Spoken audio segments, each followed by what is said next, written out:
Assalamualaikum warahmatullahi wabarakatuh. Selamat malam para pendengar setia, kisah misteri di Shaifless Channel, serta para pembaca yang budiman di shaifless.com. Kita kembali hadir di tengah malam untuk melanjutkan kisah yang kini telah terjerumus ke dalam kegelapan yang lebih pekat, sebuah kisah yang tak lagi tentang cinta, melainkan tentang konsekuensi dari pengkhianatan. Darah yang telah tumpahkan di tepi sungai bukan lagi membasahi bumi, tapi telah meresap ke dalam jiwa, mengubah setiap desir angin menjadi bisikan penyesalan. Kutukan yang lahir dari tangan pembunuh itu kini berwujud nyata, luka-luka menganga di tubuh Sulastri seperti mulut-mulut yang haus akan keadilan, dan aroma anyir mayat yang menempel di pakaiannya adalah parfum dari neraka yang ia ciptakan sendiri.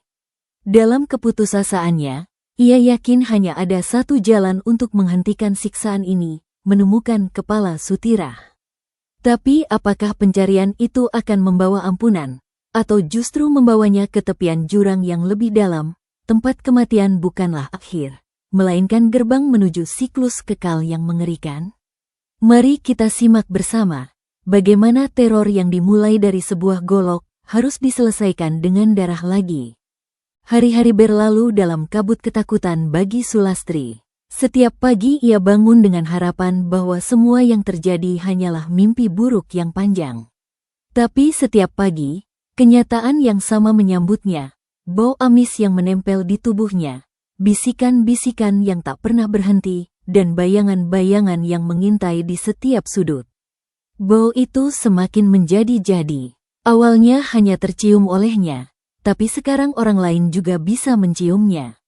Ketika ia pergi ke pasar, orang-orang menjauh, mengernyitkan hidung, berbisik-bisik.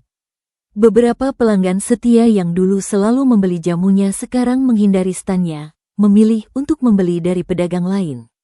Bau apa itu, Mbak Lastri? Tanya seorang wanita suatu pagi, wajahnya berkerut. Seperti bau daging busuk. Itu jamu khusus, jawab Sulastri, berusaha tersenyum. Tapi senyumannya terpaksa, tidak sampai ke matanya. Wanita itu menggeleng, lalu pergi tanpa membeli. Sulastri melihat ke sekeliling, dan melihat banyak mata yang menatapnya, bukan tatapan ramah seperti dulu, melainkan tatapan penuh kecurigaan, ketakutan, bahkan jijik. Tidak hanya bau yang menjadi masalah. Tubuhnya mulai menunjukkan tanda-tanda aneh. Suatu pagi, ketika bangun tidur, ia menemukan luka di lengannya, luka seperti cakaran, dalam dan berwarna merah tua. Luka itu tidak sakit, tapi mengeluarkan bau yang sama dengan bau yang menempel di tubuhnya, bau amis, seperti darah yang sudah mulai membusuk. Ia mencoba membalut luka itu, tapi keesokan harinya, luka baru muncul di tempat lain, di kaki, di punggung, di leher. Seolah-olah sesuatu sedang menggerogoti tubuhnya dari dalam, mencakar keluar untuk mencari jalan keluar. Suatu malam, ketika sedang mandi di sungai kecil di belakang rumah, ia tidak berani lagi pergi ke tempat di mana tubuh Sutirah dikuburkan. Ia melihat bayangannya di air. Tapi bayangan itu bukan bayangannya sendiri. Itu bayangan Sutirah, utuh, dengan kepala menempel di tubuh, menatapnya dengan mata penuh dendam. Sulastri menjerit, menyempritkan air ke arah bayangan itu. Tapi bayangan itu tidak hilang. Justru, bibir bayangan itu bergerak, mengucapkan kata-kata yang membuat darahnya membeku. Tubuhmu akan menjadi milikku, Sulastri. Perlahan-lahan, aku akan mengambilnya. Dan kau akan merasakan sakitnya kehilangan segalanya, seperti yang kau lakukan padaku. Sejak saat itu, Sulastri berhenti mandi di sungai. Tapi luka-luka di tubuhnya semakin banyak, semakin dalam. Beberapa bahkan mulai mengeluarkan cairan berwarna hitam yang berbau busuk. Ia mencoba mengobatinya dengan jamu warisan ibunya, tapi tidak ada yang berhasil. Seolah-olah luka-luka itu bukan luka fisik biasa, melainkan luka jiwa yang termanifestasi ke tubuh. Suatu sore, ketika ia sedang sendirian di rumah, Suyongko masih sering berkunjung, menanyakan kabar Sutirah yang katanya masih di rumah bibinya. Terjadi sesuatu yang membuatnya hampir gila. Ia sedang duduk di beranda, mencoba merajut untuk mengalihkan pikirannya, ketika tiba-tiba merasa ada yang menatapnya. Ia menoleh, dan di sudut halaman, di bawah pohon mangga, berdiri Sutirah. Bukan bayangan, bukan siluet, melainkan Sutirah yang utuh, dengan pakaian yang sama seperti ketika dia dibunuh, kebaya biru muda yang sekarang kotor dan sobek-sobek di beberapa tempat. Tapi yang paling mengerikan adalah kepalanya. Kepala itu tidak menempel dengan benar di lehernya. Tampak seperti dijahit kasar, dengan benang hitam tebal yang menyatukan kepala dengan tubuh. Dan di sekitar jahitan itu, mengalir darah segar yang tidak pernah berhenti. "Tirah," gumam Sulastri, suaranya bergetar, campuran antara takut dan tidak percaya. Sutirah tidak menjawab, dia hanya menatap, dengan mata yang kosong, mati. Tapi meski matanya kosong, ada intensitas dalam tatapan itu, intensitas kebencian, kemarahan, dan penderitaan yang tak terkatakan. Perlahan-lahan, Sutirah mengangkat tangannya, menunjuk ke arah Sulastri. Darah mengalir dari ujung jarinya, menetes ke tanah, membentuk genangan kecil yang berwarna merah tua. "Trinil, Balekno Gembungku," suaranya terdengar, meski bibirnya tidak bergerak. Suara itu datang dari segala arah, dari dalam kepala Sulastri. Kau sudah mati," bisik Sulastri, berusaha meyakinkan dirinya sendiri, berharap ini hanya halusinasi. "Tubuhku mati, tapi jiwaku hidup, dan jiwaku tidak akan beristirahat sampai kau mengembalikan apa yang kau ambil. Tapi aku tidak bisa, tubuhmu sudah kubur. Aku tahu, tapi itu bukan pengembalian. Itu penyembunyian. Aku menginginkan tubuhku kembali utuh. Kepala dan tubuh bersatu lagi. Bagaimana aku bisa melakukan itu?" teriak Sulastri. Air mata mulai mengalir di pipinya. "Kepalamu hilang, hanyut di sungai." Sutirah, atau makhluk yang menyerupai Sutirah, mengambil langkah mendekat. Setiap langkahnya meninggalkan jejak darah di tanah. Bau amis yang selama ini menempel di Sulastri sekarang menjadi sangat kuat, menyengat, membuatnya ingin muntah. Cari kepalaku, dan kumpulkan kembali tubuhku." Atau, Sutirah berhenti, hanya beberapa langkah dari Sulastri. Aku akan mengambil tubuhmu sebagai pengganti. Tubuhku, kau membunuhku karena iri, karena kau menginginkan apa yang kumiliki. Sekarang, aku akan mengambil apa yang kau miliki. Perlahan-lahan, dimulai dari kulitmu, dagingmu, sampai akhirnya jiwamu. Sutirah mengangkat tangannya lagi, dan kali ini, Sulastri merasakan sesuatu yang aneh di lengannya. Ia melihat ke bawah, dan melihat kulit di lengannya mulai melepuh, seolah terbakar dari dalam. Luka yang sudah ada membesar, mengeluarkan lebih banyak cairan hitam. "Ini baru awal, Sulastri. Aku akan membuatmu menderita seperti yang kau buat aku menderita. Aku akan membuatmu merasakan setiap tetes rasa sakit yang kau timpakan padaku." Kemudian, dengan tiba-tiba, Sutirah menghilang. Tidak menghilang perlahan seperti kabut, melainkan lenyap seketika, seperti lampu yang dipadamkan. Tapi bau darah tetap ada, dan luka di lengan Sulastri semakin membesar, semakin dalam. Sulastri berlari masuk ke rumah, mengunci semua pintu dan jendela. Tapi ia tahu itu tidak ada gunanya. Sutirah, atau rohnya, atau apapun itu, bisa masuk kapan saja, di mana saja. Dia tidak terhalang oleh dinding atau pintu terkunci. Malam itu, Sulastri tidak bisa tidur. Setiap kali ia menutup mata, ia melihat wajah Sutirah, wajah terakhir sebelum golok menghantam lehernya. Dan setiap kali, wajah itu berubah, menjadi lebih mengerikan, lebih membusuk, dengan mata yang semakin kosong dan bibir yang selalu mengucapkan kata-kata yang sama, "Trinil, Balekno Gembungku." Keesokan harinya, keadaan Sulastri semakin buruk. Luka-luka di tubuhnya sekarang terbuka lebar, mengeluarkan nanah dan darah yang berbau busuk. Ia mencoba menutupinya dengan pakaian panjang, tapi bau itu tidak bisa disembunyikan. Dan ketika ia bercermin, ia melihat sesuatu yang membuatnya menjerit ketakutan. Di cermin, wajahnya mulai berubah. Bagian-bagian tertentu mulai menyerupai Sutirah, bentuk mata, garis hidung, bahkan senyuman. Seolah-olah adiknya memang sedang mengambil alih tubuhnya, sedikit demi sedikit. Tidak, teriaknya, memecahkan cermin itu dengan tinjunya. Kaca berhamburan, melukai tangannya. Tapi lukanya tidak mengeluarkan darah segar. Yang keluar adalah cairan hitam, kental, berbau busuk. Saat itulah Sulastri memutuskan sesuatu. Ia harus mencari kepala Sutirah. Ia harus mengembalikannya ke tubuhnya.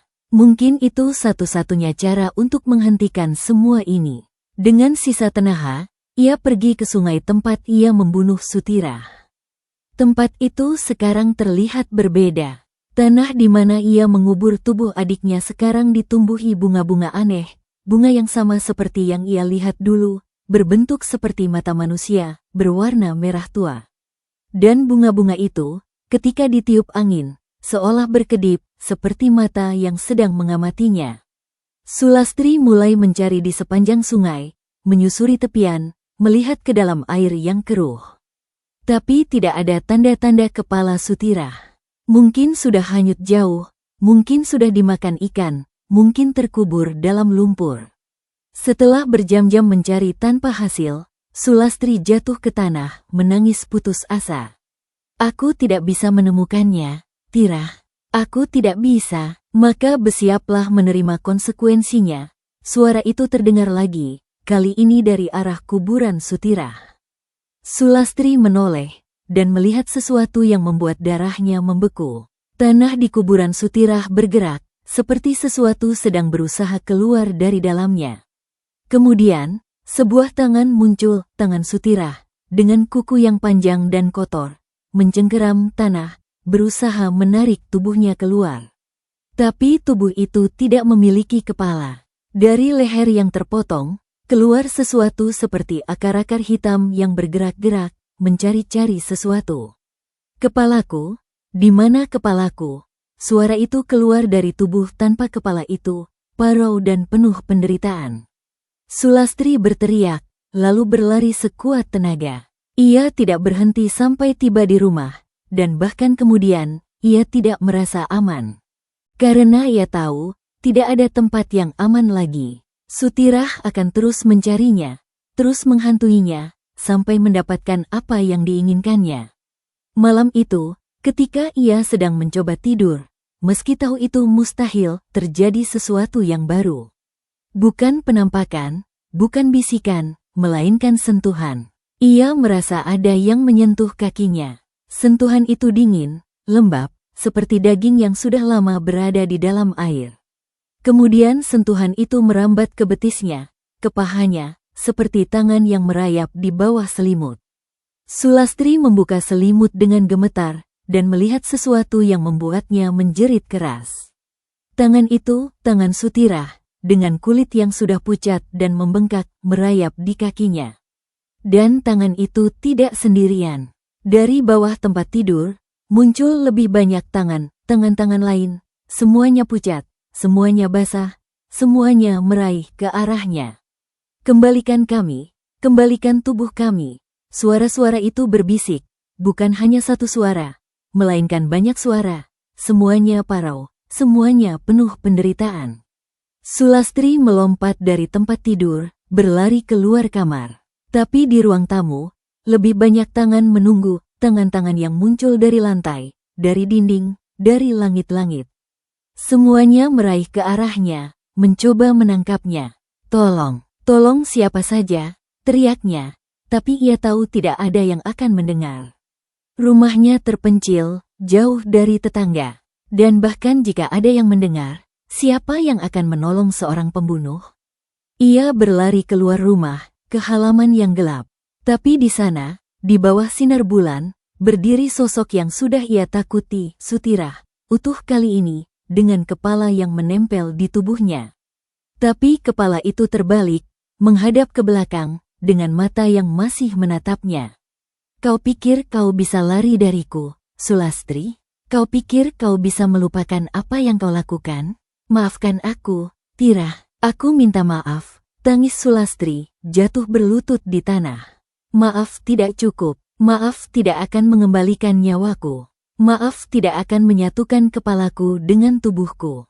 Hanya satu hal yang bisa menghentikan semua ini. Apa? Katakan padaku apa? Kau harus mati, seperti aku mati, dengan cara yang sama, di tempat yang sama. Sulastri menggigil, ketakutan yang luar biasa. Tidak, aku tidak bisa. Maka penderitaanmu akan terus berlanjut, sampai kau lebih memilih mati daripada hidup seperti ini.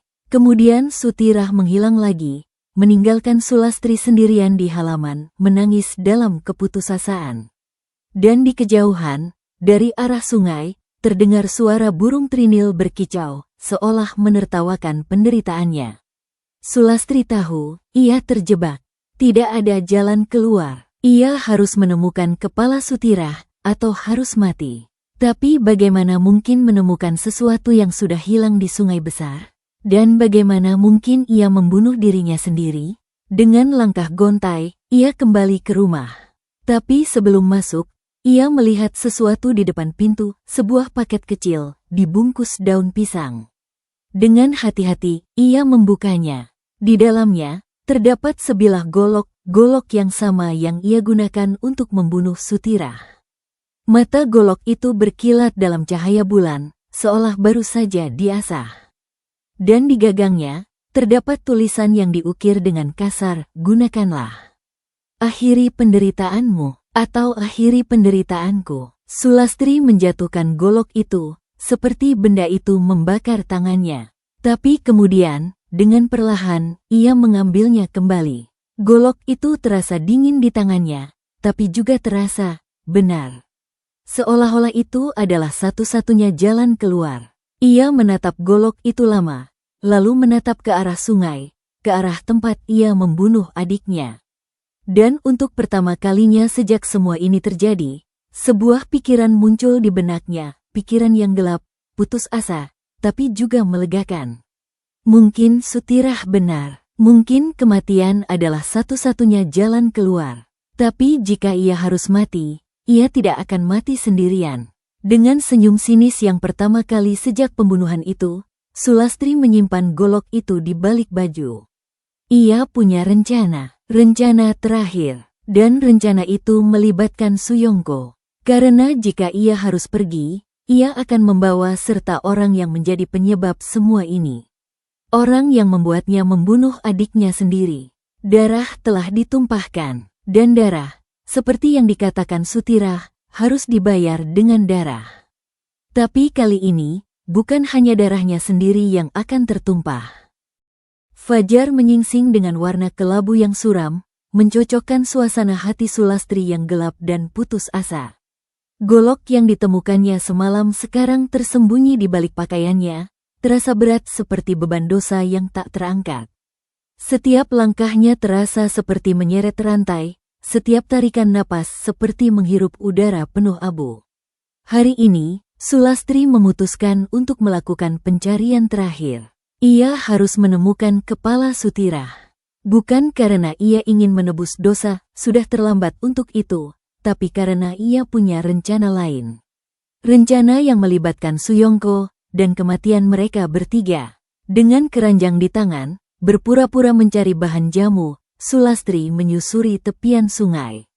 Kali ini ia berjalan lebih jauh dari biasanya, mengikuti aliran sungai kecil yang bermuara ke Bengawan Solo. Air sungai masih keruh oleh hujan beberapa hari sebelumnya, berwarna coklat seperti teh kental.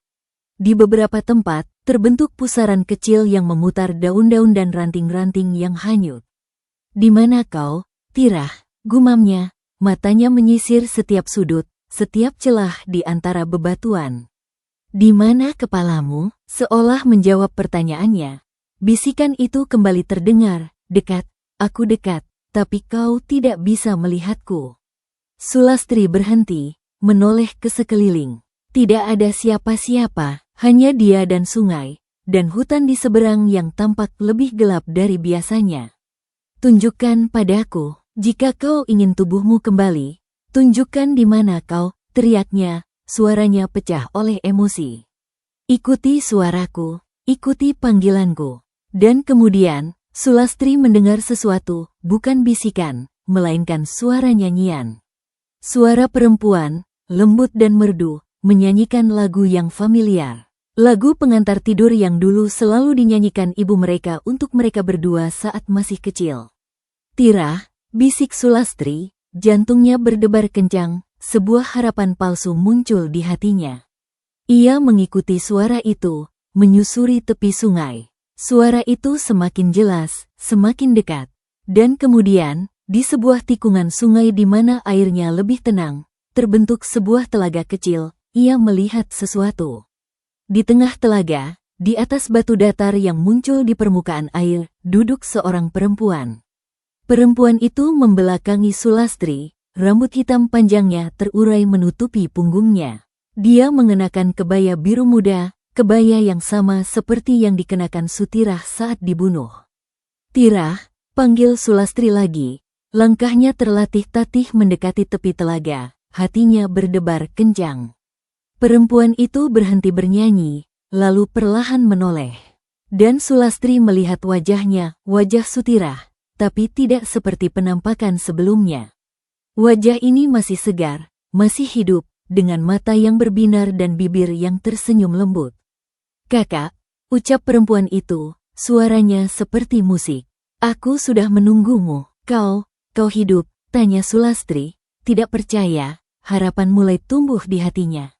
"Apakah itu penting? Aku di sini, dan aku membutuhkan pertolonganmu." Sulastri mendekat, kakinya sudah masuk ke air telaga yang dingin. "Apa yang kau inginkan?" "Kepalaku, Lastri, kau mengambilnya dariku. Sekarang kau harus mengembalikannya. Tapi aku tidak tahu di mana kepala itu. Aku sudah mencari." Sutirah, atau makhluk yang menyerupai Sutirah, mengangkat tangan, menunjuk ke arah air telaga.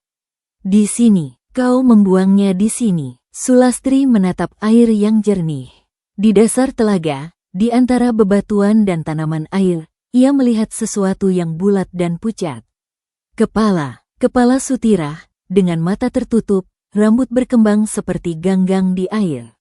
"Ambilkan untukku, kakak," pinta Sutirah, suaranya manis seperti madu. "Ambilkan kepalaku, dan kita akan bersatu kembali. Lalu semua ini akan berakhir. Aku akan beristirahat dengan tenang, dan kau akan bebas." Ada sesuatu yang tidak beres. Suara itu terlalu manis, terlalu menggoda. Tapi Sulastri sudah terlalu lelah, terlalu putus asa. Ia ingin semua ini berakhir. Ia ingin bebas dari teror, dari mimpi buruk, dari rasa bersalah yang menggerogoti jiwanya. Dengan langkah berat, ia masuk lebih dalam ke telaga. Airnya semakin tinggi, mencapai pinggangnya, lalu dadanya. Dinginnya menusuk tulang, tapi ia terus berjalan, mendekati kepala yang tergeletak di dasar air. Ketika ia hampir mencapainya, tangan Sutirah tiba-tiba meraih lengannya. Tapi sentuhan itu tidak seperti sentuhan manusia, dingin, licin, seperti daging yang sudah lama terendam air. "Jangan khawatir, kakak," bisik Sutirah di telinganya. "Semua akan baik-baik saja." Tapi ketika Sulastri membungkuk untuk mengambil kepala itu, sesuatu berubah. Wajah Sutirah di depannya berubah, kulitnya mengelupas, matanya melotot, bibirnya menyeringai menunjukkan gigi-gigi yang tajam. "Bodoh, kau pikir aku akan membiarkanmu begitu saja?" Sulastri berusaha menarik diri, tapi tangan Sutirah mencengkeram erat lengannya. Dan dari dalam air, muncul tangan-tangan lain, tangan-tangan pucat dan bengkak, meraih kakinya, menariknya ke dalam. "Tidak, lepaskan aku," teriak Sulastri, berusaha melepaskan diri, ketakutan yang luar biasa menyergapnya. Tapi kekuatan yang menariknya terlalu besar. Air sudah mencapai lehernya, lalu menutupi kepalanya. Ia berusaha berenang ke permukaan, tapi tangan-tangan itu terus menariknya ke bawah, ke dasar telaga yang gelap. Di dalam air, ia melihat wajah-wajah, bukan hanya wajah Sutirah, tapi wajah-wajah lain, wajah-wajah yang tidak ia kenal. Semuanya memiliki ekspresi yang sama, marah, menderita, haus akan balas dendam. "Kau bukan satu-satunya, Sulastri," suara-suara itu bergema di dalam air. "Kami semua dikhianati, kami semua dibunuh." Dan sekarang, kau akan bergabung dengan kami. Sulastri berjuang, tapi kekuatannya habis.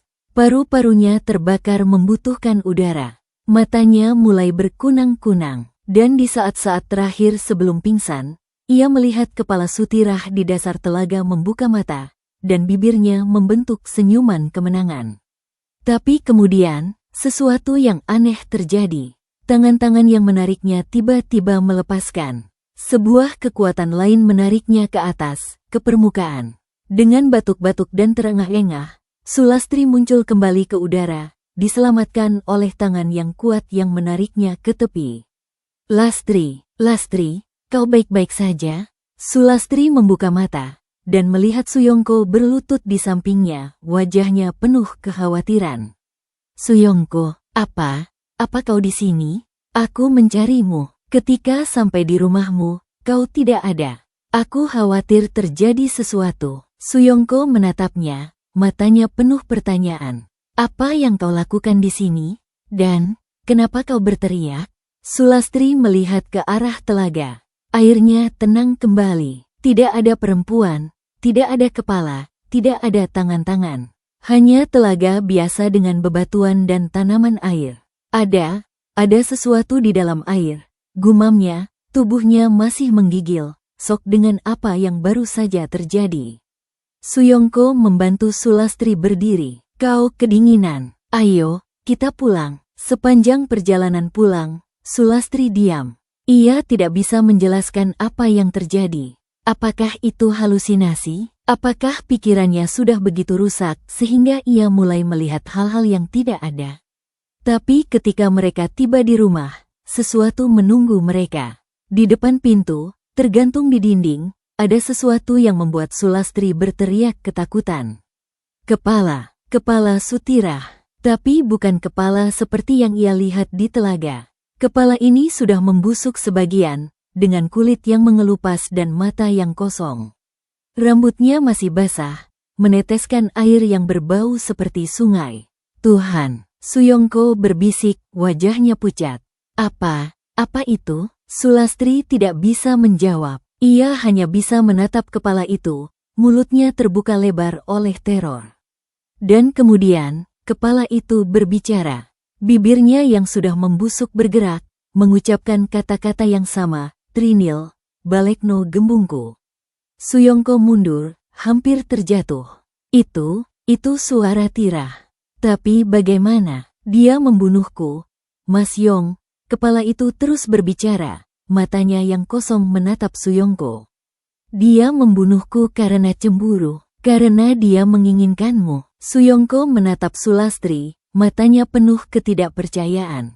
Lastri, apa ini benar? Sulastri ingin membantah, ingin mengatakan itu semua bohong, bahwa kepala itu bukan kepala Sutirah, bahwa suara itu bukan suara Sutirah. Tapi kata-kata itu terhenti di kerongkongannya, karena di dalam hatinya, ia tahu ini adalah akhir.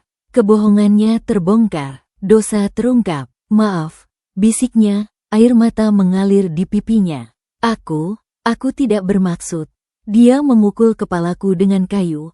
Kepala itu melanjutkan, seolah tidak mendengar pengakuan Sulastri. Lalu memenggal leherku dengan golok. Tubuhku dikubur di tepi sungai. Dan kepalaku dibuang ke air. Suyongko tampak seperti orang yang baru dipukul. Wajahnya berubah dari ketidakpercayaan menjadi kemarahan, lalu menjadi kesedihan yang mendalam. Kenapa, Lastri, kenapa kau melakukan itu? Dia adikmu sendiri. Karena aku mencintaimu, teriak Sulastri, akhirnya mengeluarkan semua yang terpendam. Dan dia mengambilmu dariku, dia selalu mengambil segalanya dariku.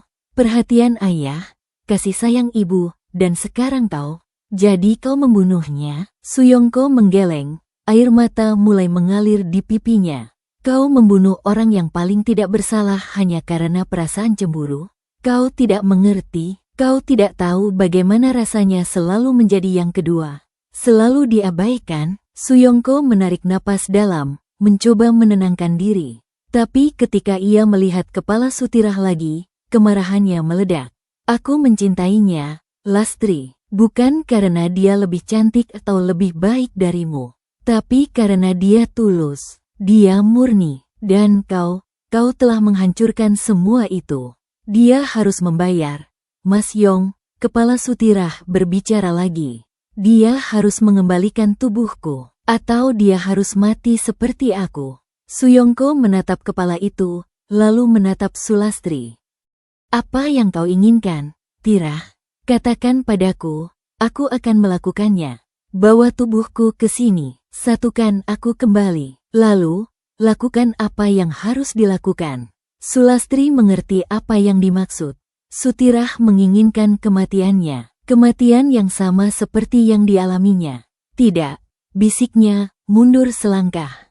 Aku tidak akan membiarkannya. Tapi Suyongko sudah mengambil keputusan. Matanya yang biasanya lembut sekarang keras seperti batu. Kau akan membawa aku ke tempat kau menguburkan tubuhnya. Sekarang, tidak, aku tidak akan. Suyongko mendekat. Wajahnya penuh dengan tekad yang mengerikan.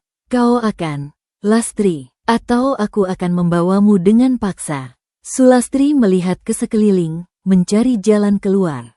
Tapi tidak ada. Di satu sisi ada Suyongko yang marah. Di sisi lain ada kepala Sutirah yang mengambang di udara, menatapnya dengan mata kosong.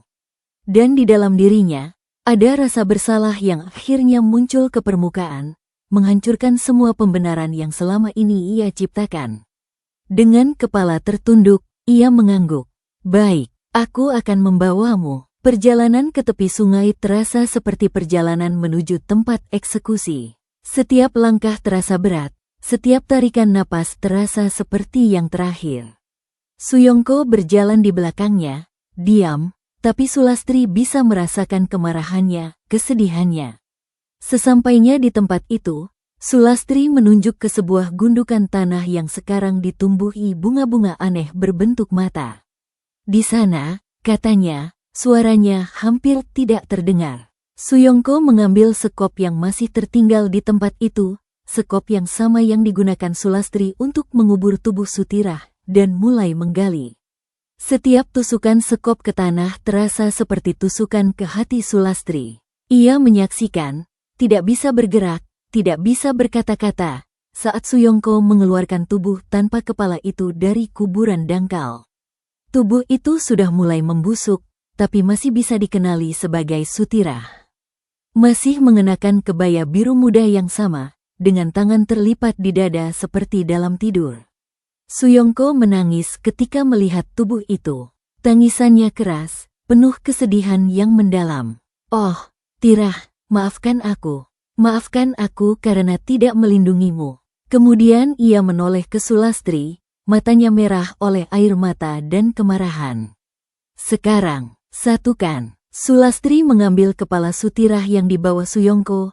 Entah bagaimana, kepala itu mengikutinya sepanjang perjalanan, mengambang di udara seperti balon hantu.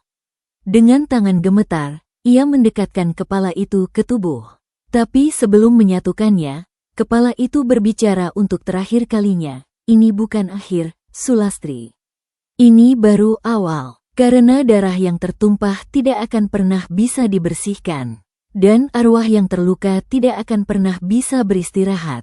Kemudian, dengan suara yang hanya bisa didengar Sulastri, kepala itu menambahkan, kau pikir dengan mati, semua akan berakhir? Tidak, aku akan menunggumu di sisi lain.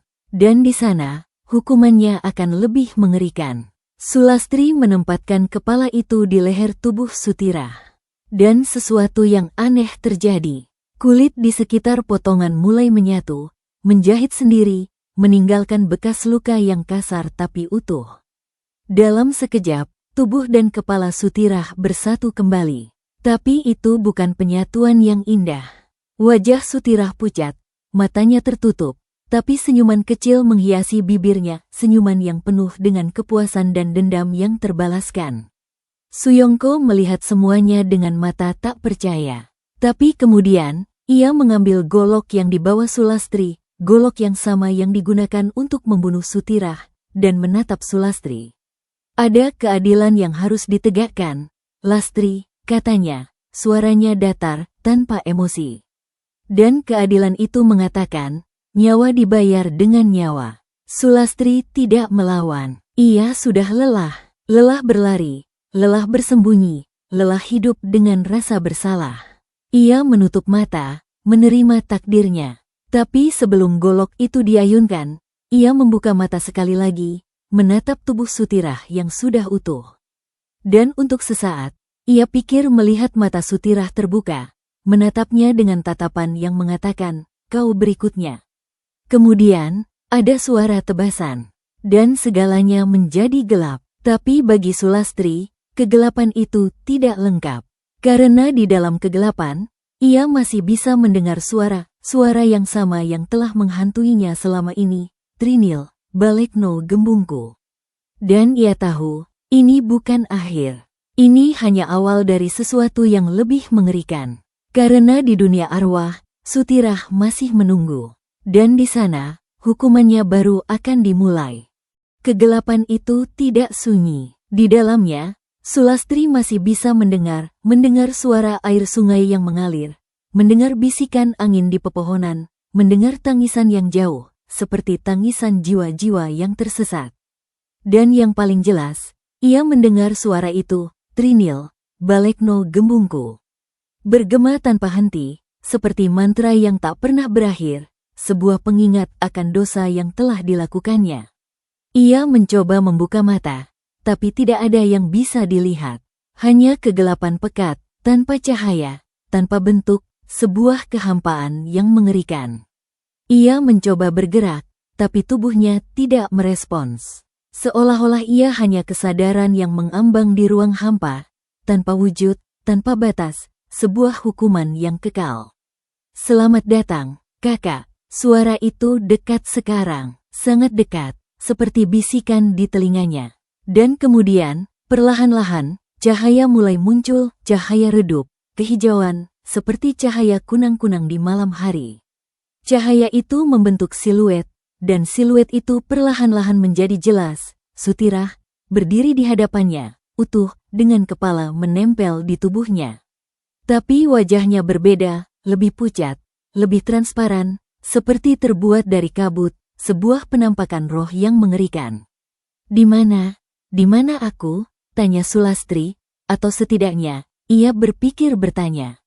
Karena tidak ada suara yang keluar dari mulutnya yang tidak ada. Di antara dunia hidup dan dunia mati. Di tempat di mana arwah-arwah seperti kita menunggu. Sutirah mendekat, dan Sulastri bisa melihat detail wajahnya, garis-garis halus di sekitar mata, bekas luka di leher yang sudah memudar, senyuman kecil yang penuh dengan kepuasan yang mengerikan.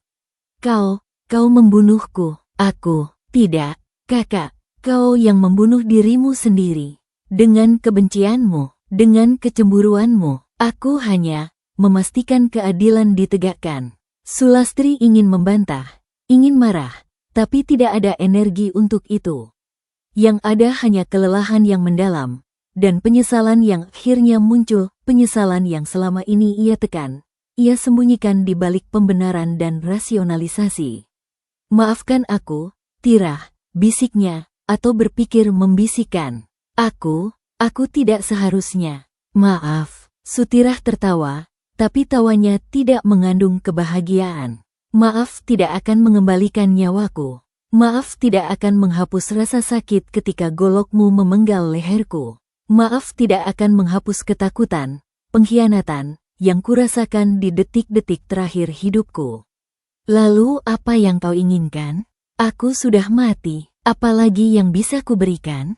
Sutirah mendekat lebih lagi, sampai wajahnya hampir menyentuh wajah Sulastri, jika Sulastri masih memiliki wajah. Kau pikir kematian adalah akhir? Oh, tidak, kakak. Kematian hanyalah awal. Dan untuk orang-orang seperti kita, pembunuh dan korban, kematian adalah awal dari siklus yang tak berakhir. Apa maksudmu? Lihatlah. Sutirah mengangkat tangannya, dan kegelapan di sekitar mereka berubah, membentuk gambar-gambar seperti di layar. Sulastri melihat dirinya sendiri, dirinya yang masih hidup, berdiri di tepi sungai, dengan golok di tangan. Ia melihat dirinya mengayunkan golok itu, memenggal kepala Sutirah. Ia melihat darah, jeritan, lalu kegelapan. Tapi kemudian gambar itu berulang. Dan lagi, dan lagi. Setiap kali sama, setiap kali dengan detail yang sama. Rasa sakit yang sama, ketakutan yang sama, kematian yang sama. Ini adalah kutukan kita, kakak. Kita terjebak dalam momen ini. Aku sebagai korban yang mati lagi dan lagi. Kau sebagai pembunuh yang membunuh lagi dan lagi. Selamanya, tanpa akhir. Tidak. Gumam Sulastri, atau berpikir mengucapkannya, rasa putus asa menyergapnya. Itu tidak adil, tidak adil. Sutirah tertawa lagi, dan kali ini tawanya penuh dengan kepahitan. Kau membicarakan keadilan, kau yang mengambil nyawaku karena cemburu buta, kau yang memutuskan bahwa cintamu lebih penting daripada nyawaku. Sulastri tidak bisa menjawab, karena Sutirah benar. Tidak ada pembenaran untuk apa yang dilakukannya. Tidak ada alasan yang cukup baik untuk membunuh. Tapi ada satu cara untuk memutus siklus ini, kata Sutirah tiba-tiba, suaranya lebih lembut, sebuah harapan palsu.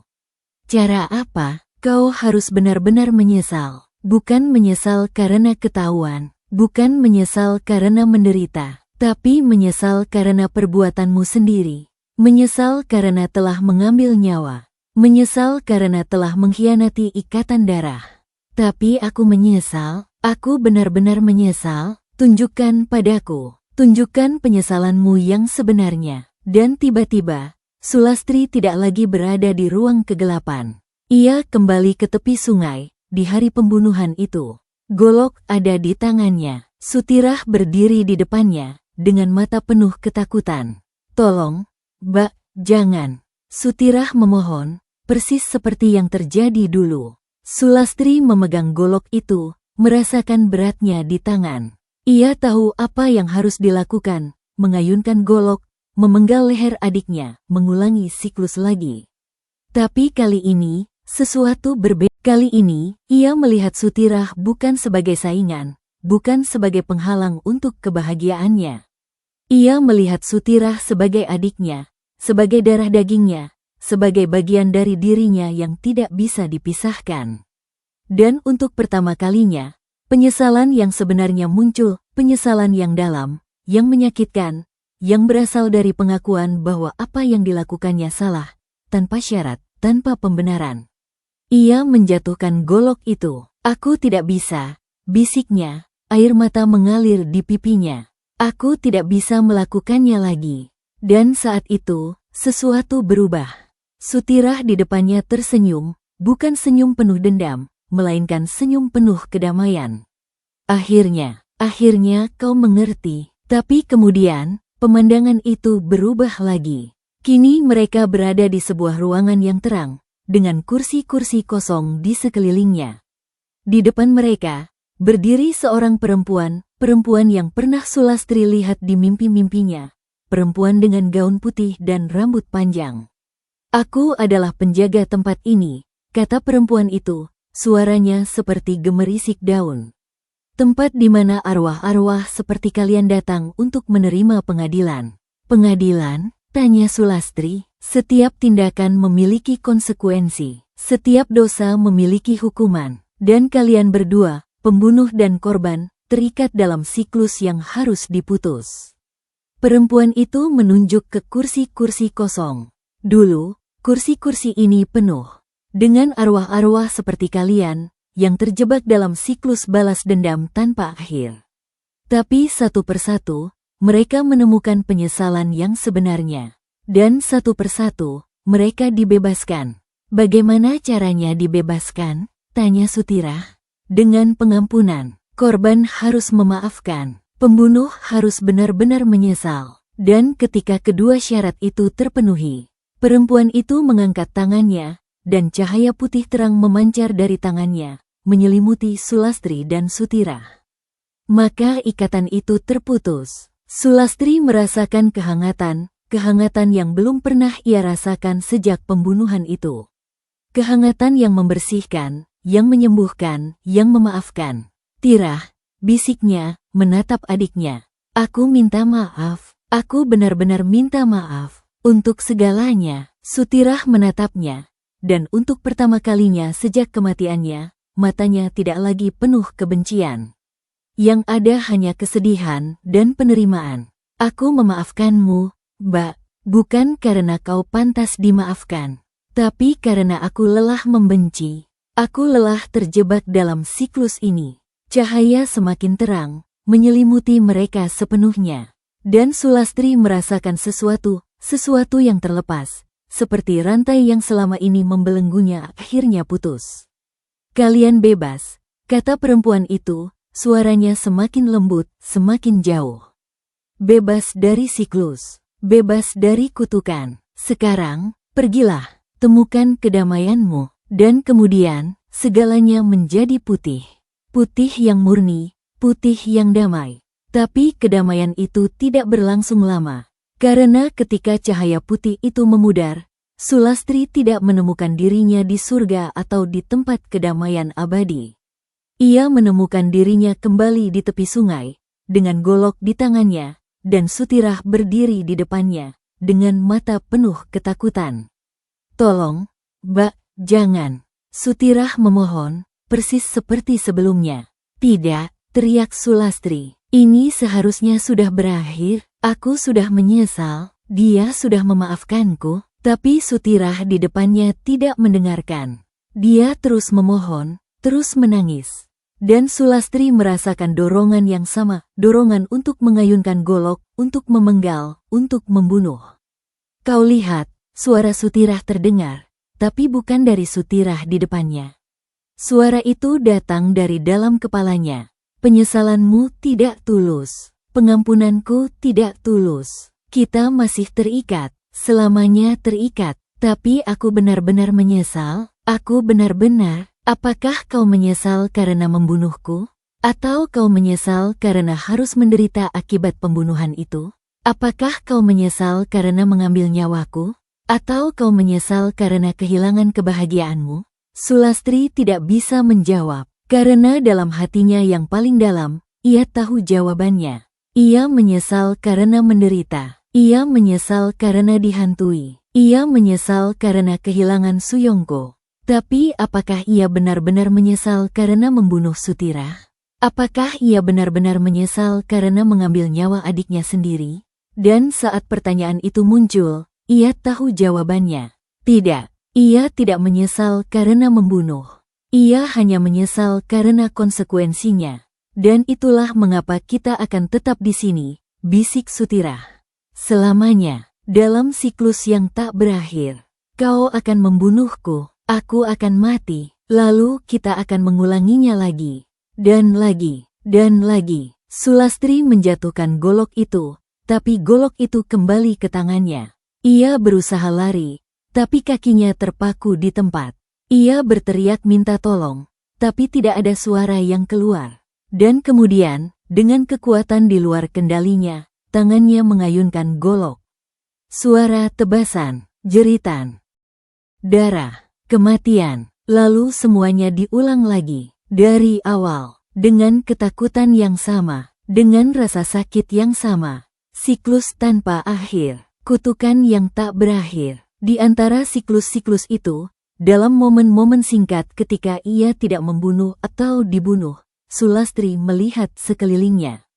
Ia melihat arwah-arwah lain, terjebak dalam siklus mereka sendiri. Seorang suami yang membunuh istrinya, mengulangi pembunuhan itu lagi dan lagi.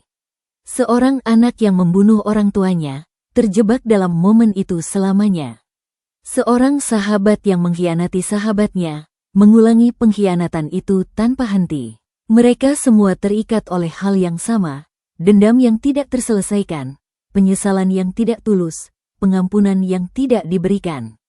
Ini adalah neraka kita, kakak, bisik Sutirah di suatu momen antara siklus. Neraka yang kita ciptakan sendiri, dan kita akan tinggal di sini selamanya. Berapa lama? Tanya Sulastri, suaranya penuh keputusasaan. Sampai kita benar-benar belajar, sampai kita benar-benar menyesal, sampai kita benar-benar memaafkan. Tapi berdasarkan pengalaman arwah-arwah di sini, itu butuh waktu yang sangat-sangat lama.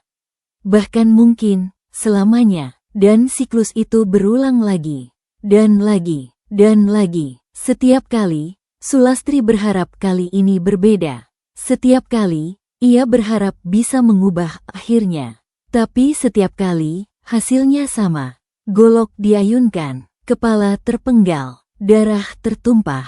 Dan suara itu selalu bergema di akhir setiap siklus, seperti penanda bahwa semuanya akan diulang lagi. Trinil, Balekno Gembungku. Suara itu bukan lagi permintaan, bukan lagi ancaman. Itu adalah pernyataan. Pernyataan tentang ikatan yang tak terputus. Pernyataan tentang kutukan yang abadi. Pernyataan tentang dua saudari yang akan selamanya terikat dalam tarian kematian yang tak berakhir. Dan di dunia nyata, di tepi sungai di mana tubuh Sutirah dikuburkan, bunga-bunga aneh berbentuk mata terus tumbuh. Mereka mekar setiap malam, mengeluarkan bau busuk seperti daging yang membusuk. Dan kadang-kadang, pada malam bulan purnama, orang-orang yang lewat di sana melaporkan melihat dua perempuan, satu dengan golok di tangan, satu dengan tangan terangkat memohon, berdiri di tepi air, mengulangi adegan yang sama, lagi dan lagi. Mereka yang melihatnya tidak pernah kembali dengan cerita yang sama. Beberapa menjadi gila, terus-menerus berbisik tentang siklus yang tak berakhir. Beberapa menghilang, mungkin terjebak dalam siklus itu sendiri. Dan beberapa, yang paling beruntung, hanya mengalami mimpi buruk yang tak pernah berhenti.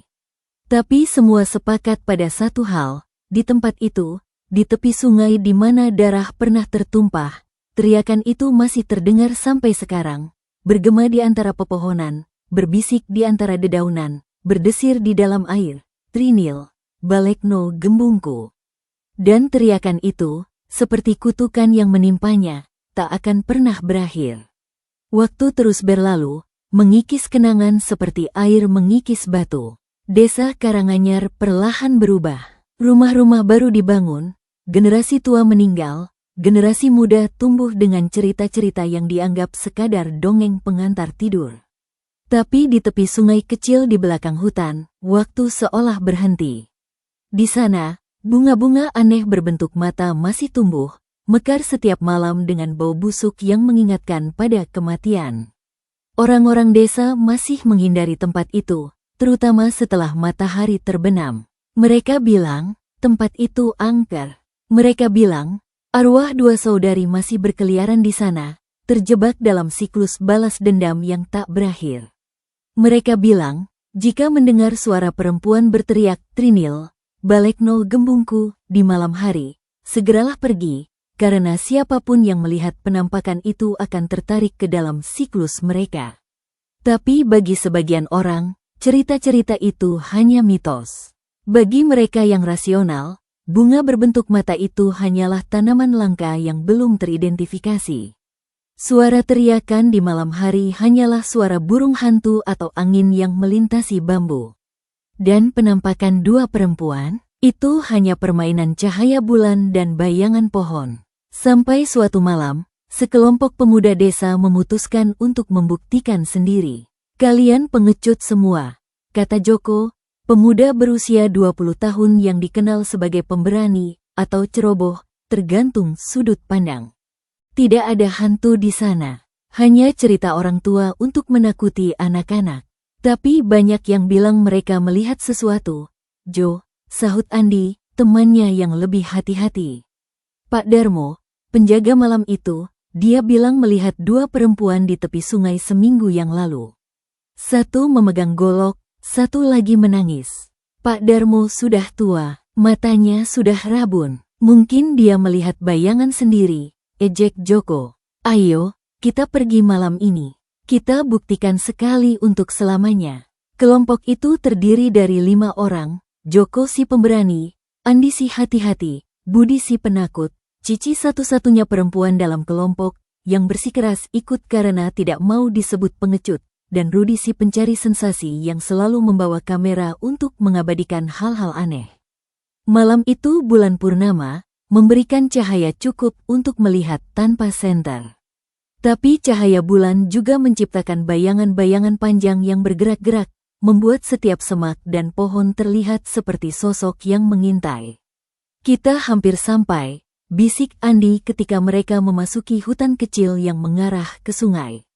Aku dengar tempat itu tepat di seberang jembatan bambu yang sudah rusak. Tenang saja, kata Joko, meski suaranya sedikit kurang meyakinkan dari biasanya. Tidak ada apa-apa di sini. Tapi ketika mereka tiba di tepi sungai, suasana berubah. Udara terasa lebih dingin, meski malam itu sebenarnya hangat. Suara jangkrik dan katak yang biasanya ramai tiba-tiba berhenti, menciptakan keheningan yang menegangkan. Dan ada bau aneh, seperti daging busuk bercampur dengan bunga yang terlalu harum. Bau apa itu? Tanya Cici, menutup hidungnya. Bunga itu, kata Rudi, menunjuk ke sekumpulan bunga aneh yang tumbuh subur di tepi sungai. Bunga-bunga itu memang berbentuk seperti mata, dengan kelopak merah tua dan bagian tengah hitam yang seolah menatap mereka. Aneh ya, aku belum pernah melihat bunga seperti ini. Joko mendekati bunga-bunga itu, berjongkok untuk melihat lebih dekat. Bentuknya memang seperti mata, tapi itu hanya dia berhenti bicara ketika salah satu bunga itu seolah-olah berkedip. Joko melompat mundur. Apa itu? Apa-apa? Tanya Andi.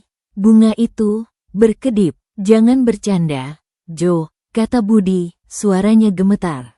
Aku tidak bercanda, aku melihatnya. Rudi mengangkat kameranya, memotret bunga-bunga itu. Biar kulihat nanti di komputer. Mungkin hanya ilusi cahaya. Tapi sebelum mereka bisa membahas lebih lanjut, sesuatu yang lain menarik perhatian mereka. Di seberang sungai, di tempat yang persis seperti yang diceritakan dalam legenda, berdiri dua sosok perempuan. Sosok pertama memegang sesuatu yang panjang dan berkilat dalam cahaya bulan, sebilah golok. Sosok kedua berdiri di depannya, tangan terangkat seperti memohon. Mereka tidak bergerak, seperti patung, tapi ada sesuatu yang hidup dalam pose mereka, semacam ketegangan, seperti adegan yang dibekukan di tengah aksi. Tuhan, bisik Cici. Itu benar. Tenang, kata Joko, tapi suaranya sekarang jelas ketakutan. Mungkin hanya orang yang sedang berakting. Di sini, jam segini, sahut Andi. Tidak mungkin. Rudi dengan gemetar mengangkat kameranya, mengambil foto. Tapi ketika ia melihat hasilnya di layar kecil kamera, wajahnya pucat. Tidak ada, bisiknya. Di foto, tidak ada apa-apa. Hanya sungai dan pohon. Berarti itu hantu, kata Budi, sudah siap untuk lari. Ayo kita pergi dari sini. Tunggu, kata Joko, meskipun ketakutannya sudah jelas. Mari kita lihat lebih dekat. Dengan hati-hati, mereka menyeberangi sungai melalui jembatan bambu yang sudah reyot. Setiap langkah membuat jembatan berderit, seolah-olah memprotes kehadiran mereka. Tapi sosok-sosok perempuan itu tidak bergerak, tidak menunjukkan tanda-tanda menyadari kehadiran mereka. Ketika mereka sudah cukup dekat, mereka bisa melihat detailnya. Sosok perempuan yang memegang golok memiliki wajah yang cantik tapi dipenuhi kebencian. Matanya melotot, bibirnya mengerang, seperti orang yang sedang berusaha keras untuk melakukan sesuatu. Sosok perempuan yang memohon memiliki wajah yang lebih muda, dengan mata penuh ketakutan dan air mata yang membeku di pipinya. Persis seperti yang diceritakan, bisik Andi, Sulastri dan Sutira. Tiba-tiba, seperti mesin yang dihidupkan, sosok-sosok itu mulai bergerak.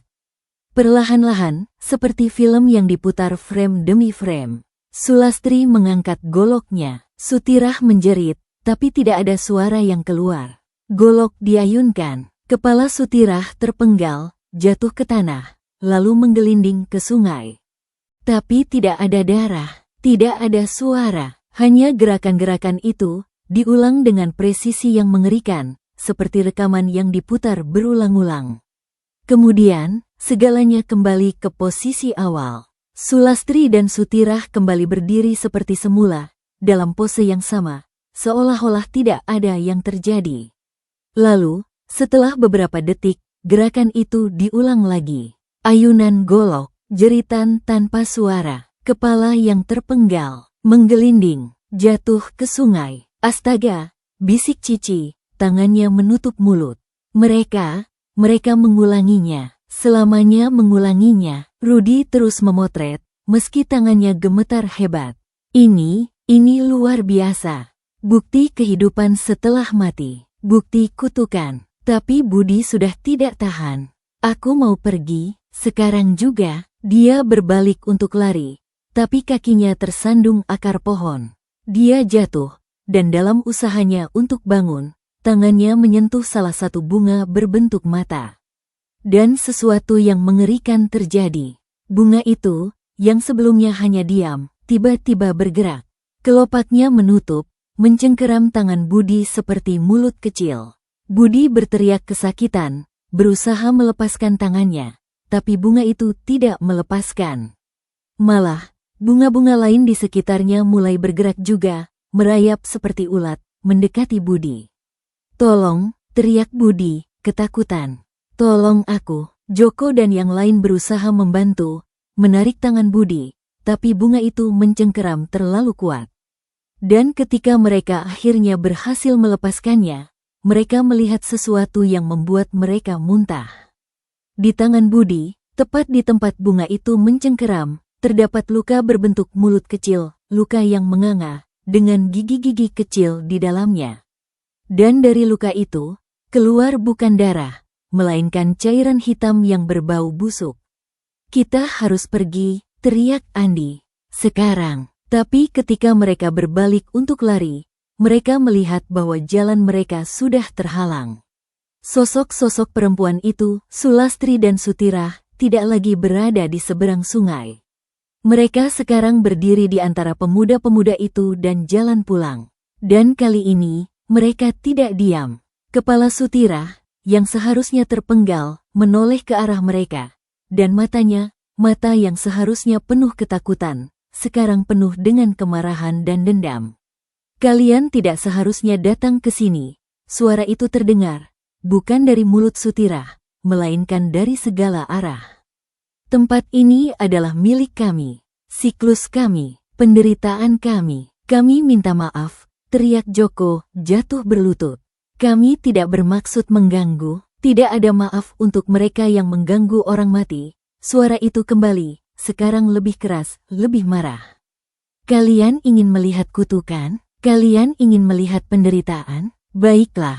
Kalian akan melihat, kalian akan mengalami." Sosok Sulastri mengangkat goloknya, tapi kali ini bukan mengarah ke Sutirah. Golok itu diarahkan ke mereka, dan sosok-sosok itu mulai bergerak mendekat, dengan langkah lambat tapi pasti. Pemuda-pemuda itu berteriak, berlari ke arah lain, menyebar ke dalam hutan. Tapi hutan yang sebelumnya hanya gelap sekarang menjadi labirin yang menakutkan. Pohon-pohon seolah bergerak, menghalangi jalan mereka. Akar-akar muncul dari tanah, mencoba menjerat kaki mereka. Dan di mana-mana, bunga-bunga berbentuk mata bermunculan, mengikuti mereka seperti mata-mata yang hidup. Andi, yang berlari paling depan, tiba-tiba berhenti. Di depannya, di tengah jalan, berdiri Sutirah. Tapi bukan Sutirah yang utuh. Ini Sutirah dengan kepala terpenggal, memegang kepalanya sendiri di tangannya. Kepala itu menatapnya, dan bibirnya bergerak. "Mau kemana, anak muda?" Permainan baru saja dimulai. Andi berteriak, berbalik arah, tapi tertabrak Joko yang juga berlari ketakutan. Mereka jatuh berdua, dan ketika mencoba bangkit, mereka melihat sesuatu yang membuat mereka membeku. Di sekitar mereka, bukan hanya dua sosok perempuan. Sekarang ada puluhan, mungkin ratusan sosok. Semuanya perempuan, semuanya dengan ekspresi yang sama, kebencian, penderitaan, dendam. Dan semuanya mengulangi gerakan yang sama, ada yang memegang golok, ada yang memegang pisau, ada yang memegang batu besar. Dan di depan mereka, ada sosok-sosok lain yang memohon, menangis, berteriak tanpa suara. "Tidak," bisik Cici, yang berhasil menyusul mereka. Ini bukan hanya mereka berdua. Kami semua." Suara itu bergema lagi, sekarang seperti paduan suara dari banyak suara. "Kami semua adalah korban. Kami semua adalah pembunuh, terjebak dalam siklus kami sendiri. Dan kalian kalian telah memasuki dunia kami. Rudy, yang masih memegang kameranya, tiba-tiba berteriak. Lihat, di kamera, mereka berkumpul, melihat layar kecil kamera. Dan di sana, mereka melihat sesuatu yang lebih mengerikan daripada yang mereka lihat dengan mata telanjang. Di layar kamera, mereka tidak hanya melihat sosok-sosok hantu. Mereka melihat diri mereka sendiri, terjebak dalam siklus yang sama. Joko memegang golok, mengejar Andi. Budi memegang batu, mengejar Cici. Rudy memegang kamera seperti senjata, mengejar semua orang. Ini masa depan kita, tanya Joko, suaranya bergetar. Masa depan? Tidak, ini kemungkinan. Setiap orang yang memasuki tempat ini melihat kemungkinannya sendiri. Kemungkinan menjadi korban, kemungkinan menjadi pembunuh. Karena dalam setiap orang, ada keduanya. Sosok-sosok itu semakin mendekat. Dan sekarang, pemuda-pemuda itu bisa melihat wajah-wajah mereka dengan jelas. Beberapa wajah mereka kenal, wajah orang-orang desa yang hilang bertahun-tahun lalu. Beberapa wajah asing, tapi semua memiliki ekspresi yang sama, penderitaan abadi. Kami minta maaf, teriak Joko lagi, kali ini dengan air mata di mata. Kami tidak akan pernah kembali. Kami berjanji. Janji tidak cukup, sahut suara itu. Janji mudah dilupakan, tapi ingatan akan selamanya.